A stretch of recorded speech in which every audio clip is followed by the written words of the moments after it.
What's up, everybody? It's Jeremy from Start Your Systems, and we've got some more Reflex for you today. Let's just get this all set up. Now, this week we are going to be playing round number 13 of the 2017 AMA Supercross series, which is St. Louis. Now, this track was made by Scrooge315. I believe that's how you say his name. But he did list some people who helped him. Kidzoro helped him with custom objects.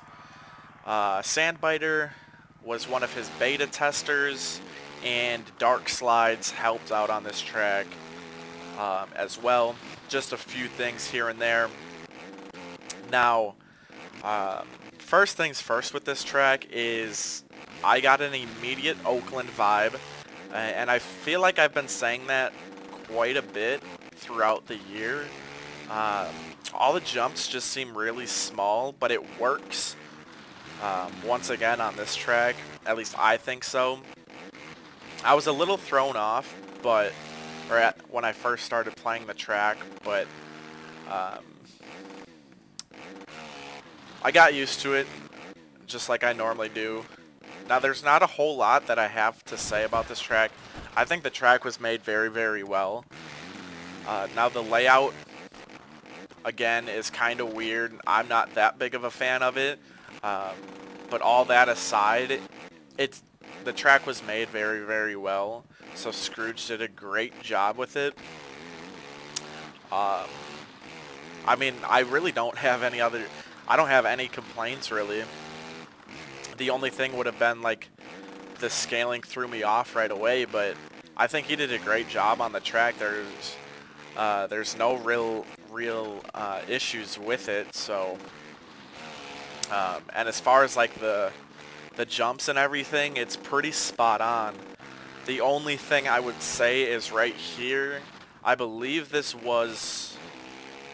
an off camber, not a like step up into the corner. Oh boy. Let's just go back a little bit. But other than that, it's really spot on. Now there are different line choices throughout the track, obviously. But it's really, really easy to find the main line pretty quick. I tried experimenting with different lines and everything. Excuse me. I tried experimenting with different lines here and there a little bit. But when it comes down to it, I think there's really one line that's going to be a lot faster than the others. Now, on some tracks, you can get away with different line choices, and sure, one may be a little bit slower, but the next one might be a little bit quicker, so it all just kind of evens out. But on this track, it's pretty one-lined as far as like fast laps go, or like the fast line around the track. There's not a whole lot you can do differently. The only part of the track I think you can is right here. You can go either inside like I just did, and I think it's possible to jump out of that section, but I haven't done it yet. If you can jump out, it is a lot quicker, because the other line is stepping onto the tabletop from the outside. So you use the berm, and then you step on, and then it's a step off, single into the corner. If you're able to hit that inside and jump out right away, it's probably faster just because you're not hitting that single on the way out. And these triples are actually really big. It took me quite a bit to like actually time them pretty well. Just because of the scale of the track, it just kept throwing me off. But I'm going to go outside here for you, just so you can get an idea of what that looks like. I kind of messed it up. I couldn't, obviously you can't seat bounce in this game, but I had to stretch it out just a little bit. I'm not going to get the drive for this triple. If you don't get the drive for that triple, all you can really do is double, double, triple, single. I don't think you can double, triple unless you hit it just right, which is pretty hard to do. That section, last lap I think I did roll, double, on, off. I think that actually might be faster than the line that I just did, which was kind of soak up the roller a little bit, and then 3 off. I think that's the line that I did. I don't know. There's too many jumps to remember. Not really, but yeah, next lap on that section that I just went through, I'm going to try jumping out and see if it's possible. I'm sure somebody has done it with like a crazy whip glitch or something like that, but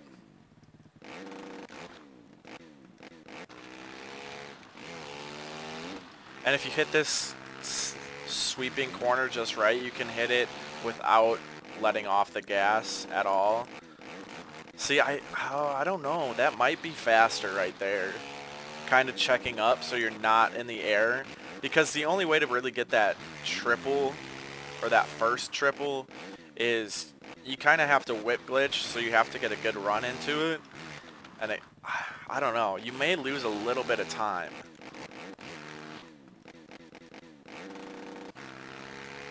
Alright, let's see if I can... Yes, somebody's definitely done that, since I just barely cased it right there. I'm going to keep trying that line. I think that line's faster anyways. Even if you're just bouncing off the top of the quad out, I think it's still faster. Because you're still staying pretty low off that off that last jump. Oh boy. Obviously that wasn't faster, but if you can soak up this that roller, like I said, and then just double on, off, I believe that's faster.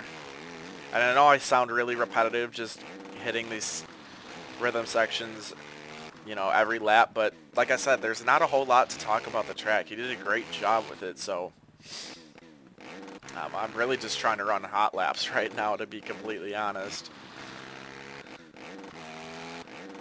Yeah, so I didn't even try to whip glitch that because I knew I wasn't going to have the run for it either way, so I just kind of sucked it up and cased it pretty good.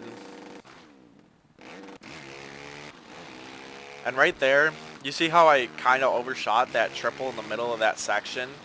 I think that's faster, and then again, you just kind of bounce off of it and you clear the double out just right, and you can stay way to the inside, because what you want to do under that bridge is pretty much double apex those corners without trying to let off the gas at all. So,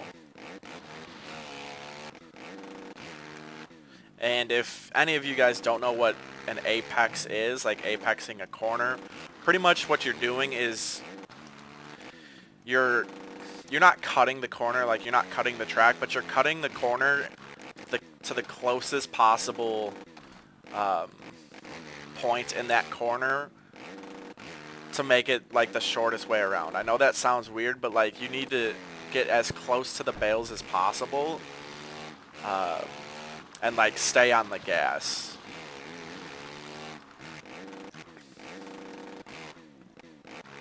Oh boy. Oh boy. But yeah, guys, with this being the last lap, I mean, like I said, I know I sounded really repetitive just talking about the rhythm sections and everything, but there was really only one, maybe two different lines and a couple rhythm sections to do. The track layout wasn't anything that impressive, but Scrooge definitely killed it with this track. I think he did a great job with it. It's very fun to ride. I'm sure it's a lot more fun to race with other people. But again, hats off to Scrooge for this awesome replica of the 2017 St. Louis Supercross. Next week, we're going to be reviewing, I think it's going to be round number 14 unless one of the past tracks that we skipped over has been released. Then we'll be playing that track. But other than that, guys, I'll see you next week for another Reflex track review. If you guys like this video, please give it a thumbs up. Comment on the video. Let me know what your guys' fastest lap was. As you can see, mine was a 57.42. I don't even know if that's good. But let me know. And then if you guys haven't subscribed to the channel already, you can always do that. That way you're notified when we're releasing all of our videos. See you guys next week for another Reflex track review. Peace.